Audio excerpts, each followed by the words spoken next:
हम बार बार इसी ट्रैप में फंस जाते हैं। हम किसी स्टॉक को अपनी वॉच लिस्ट में रखते हैं एंड देन हम वेट करते रहते हैं ईगरली कि कैसे ही वो ब्रेकआउट करेगा। एंड जैसे वो ब्रेकआउट होता है, हमसे वेट नहीं होती है एंड उसके अंदर हम पोजिशन बना के बैठ जाते हैं।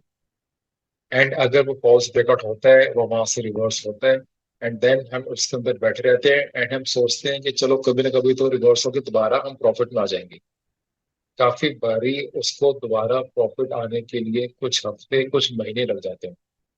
फिर जो ट्रेड हमने एज अ स्विंग ट्रेड सोच के लिया था, वो एक फोर्सफुल इन्वेस्टमेंट बन जाता है।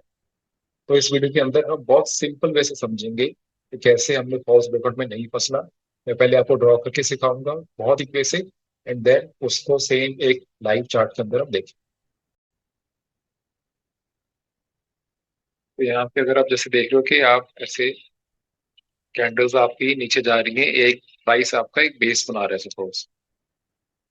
अब यहाँ से आप इस लेवल पे वेट कर रहे हो कि ब्रेकआउट आएगा। वो प्रीवियस डिस्टेंस है। अब ये ऊपर जब ब्रेकआउट आता है, सपोज ऐसी कैंडल एक आ रही है एंड आप यहाँ पे बाय करने की वेट ही कर रहे थे। यहाँ पे जैसे ये डिस्टेंस के ऊपर जाता है, आप सपोज यहाँ पे एकदम से बाय कर लेते हो। अब अगर आप इंटरडे में ये प्राइस देख रहे हो, प्राइस ऊपर क्लोज कर रहा है आपके ब्रेकआउट लेवल से, आपने बाय कर लिया। काफी बारी ऐसे भी होता है, ये होता है कि वो डे की क्लोजिंग तक, वो होता है उस दिन इंटरडे में प्राइस ऊपर गया है, बट डे की क्लोजिंग तक वो नीचे आया है एंड आपकी कैंडल ऐसे क्लोज हुई है।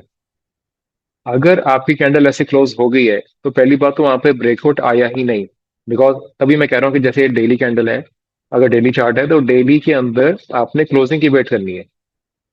अगर ये ऐसे आया है तो आपका ब्रेकआउट आया नहीं था, यहाँ से इनफैक्ट आप ट्रैप हो जाओगे।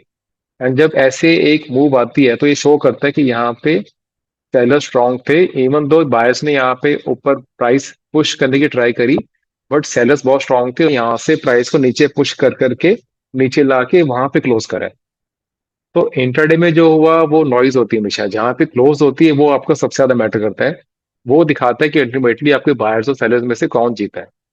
तो अगर आपकी ऐसे ही क्लोज होती है, तो बहुत चांस है कि नेक्स्ट डे आपको ऐसे आ जाए candle, and then next day भी ऐसे आ जाए, बिकॉज सेलर्स अपनी पावर दिखा रहे हैं, वो डोमिनेट कर रहे हैं। एंड आपने एक बार सपोज जैसे ये 100 का लेवल है, सपोज आपने यहाँ पे 104 पे ले लिया था। अब आप 90 पे, 85 तक उसको लेके बैठे हो। अब आप वेट कर रहे हो कि आपका कब दोबारा से प्राइस आएगा, कब उसमें आपको दोबारा प्रॉफिट दिखेगा। इस केस में एक बार आपने बाय किया और आपको उसी टाइम से लॉस दिखना स्टार्ट हो जाए, तो ना साइकोलॉजिकली क्या होता है कि बंदा ना वेट करता है कि यार थोड़ी देर वेट कर, तो अभी तो बाय किया था, अभी लॉस दिखना स्टार्ट हो गया, ठीक हो जाएगा ठीक हो जाएगा। उस चक्कर में काफी बार जैसे मैंने बताया अभी कि काफी वीक्स काफी मंथ्स लग जाते हैं काफी बारी। तो हमने ऐसे केस में फंसना ही नहीं है। एक और एग्जांपल आपको दिखाता हूँ अभी मैं यहाँ पे। सपोज यहाँ पे आपने देखा था कि ये ऐसे क्लोज हो गया, पूरा क्लोज हो गया, सब कुछ ठीक है इसके अंदर। बट अभी भी इसके जो नेक्स्ट कैंडल है वो भी बहुत इंपॉर्टेंट है।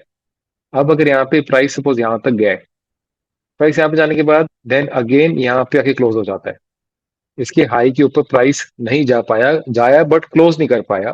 तो प्राइस अपने यहाँ पे डे के लो पे सपोज क्लोज हो गया। अगेन चांस है कि वो यहाँ से अगेन यहाँ से नीचे गिर जाएगा। या अगर इसके ऊपर प्राइस आया था, बट एक सपोज एक बेरिश कैंडल ही बन गई यहाँ पे, एक बेरिश कैंडल ने पूरा इसको इंगल्फ कर दिया, ये बेरिश कैंडल है। अगेन यहाँ पे चांस होता है कि यहाँ पे बस प्राइस आपको ट्रैप करने आया था, के बाद अगेन यहाँ से प्राइस नीचे जाएगा। इसीलिए हमेशा कंफर्मेशन कैंडल की वेट करनी होती है आपने। इसके ऊपर जो ये कैंडल आती है आपकी ब्रेकआउट कैंडल के ऊपर, इस ब्रेकआउट कैंडल के ऊपर, केवल कैंडल के ऊपर अगले दिन कैंडल अगर क्लोज करे, हो सकता है एक दिन बाद क्लोज करे, 2 दिन बाद क्लोज करे, बट जब उसके ऊपर क्लोज करेगी, यहाँ क्लोज करने पे आपने उसको लेना है। अब आप कहोगे यार मैंने यहाँ पे जब बाय किया, यहाँ तो ऑलरेडी वो प्राइस 2-3% ऊपर जा चुका था। वो कोई बात नहीं, आपने थोड़ा सा कॉस्टली लेना है, बट आपने कंफर्मेशन का लेना है। आपने 1-2% के बारे में नहीं सोचना, आपने आगे के जो 25-30-40%, जब तक कि उसका ट्रेंड राइड होगा, आपने उसके बारे में सोचना है। आप अगर आप देखोगे ये लेवल को आप जैसे वेट कर रहे थे कि यार इसका ब्रेकआउट आएगा तो हम लेंगे, ये आप देख रहे थे कि यार बार बार इसी लेवल पे रेजिस्टेंस ले रहा है। अब आपने यहाँ पे देख लिया कि यस ब्रेकआउट आ गया, बहुत अच्छी कैंडल आ गई, क्लोज भी ऑलमोस्ट अपने डे की हाई पे भी है। नेक्स्ट डे इंटरडे में जब आप ये अगली कैंडल देख रहे हो ना, यहाँ पे आप देख रहे हो कि यस उसके हाई के ऊपर क्लोज भी हो गए, उसके हाई के ऊपर मतलब प्राइस जा भी रहा है, बट उसने क्लोज देखो कैसे करा है। क्लोज अगेन उसने ब्रेकआउट लेवल के नीचे करा है और आपको दिखा रहा है कि अच्छी कैंडल नहीं है, कहीं से भी एक बुलिश कैंडल नहीं है। एंड नेक्स्ट डे ही उसका फॉलो थ्रू भी बेरिश आया, उसके बाद ट्राई करा ऊपर जाने की, again bearish follow through.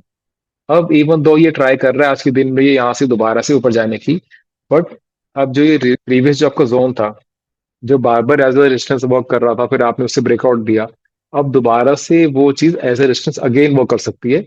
And chance है कि यहाँ से दोबारा वो नीचे जा सकता है। तो यहाँ पे अगर एक बार आपने इस पॉइंट पे इसको ले लिया है, अब मोस्टली होता है कि बंदे फिर ट्रेडर्स ना इस सारी मूव में फंसे रहते हैं, वेट करते रहते हैं कि दोबारा से ऊपर आएगा।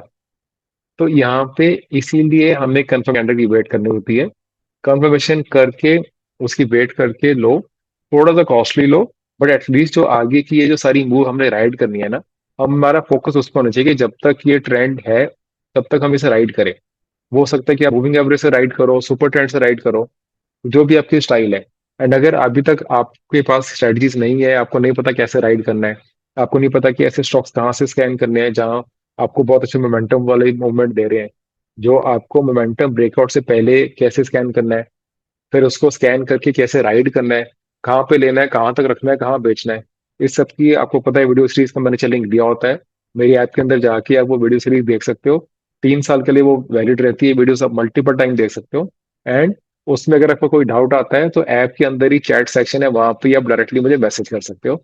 एंड जो भी आपका डाउट्स है आप अपने स्क्रीनशॉट भी शेयर कर लो मुझे, एंड वहां पे मैं आपके सारे डाउट्स भी क्लियर करता हूँ। तो आपका सारा कंसेप्ट वहां पे क्लियर हो जाएगा कि कहाँ से स्टॉक स्कैन करना होता है, कहाँ लेना है, कहाँ तक रखना होता है। तो अगर आपको ऐसी वीडियोस और चाहिए, आपको वीडियो अच्छी लगी, तो मुझे मेरे से बताओ। एंड अपने किसी एक ट्रेडर फ्रेंड के साथ ही वीडियो शेयर करो जिसके बारे में भी आप सोच रहे हो कि हाँ उसके बारे में भी उसको भी ये चीज देखी हेल्प हो सकती है। And subscribe for the videos. Thank you.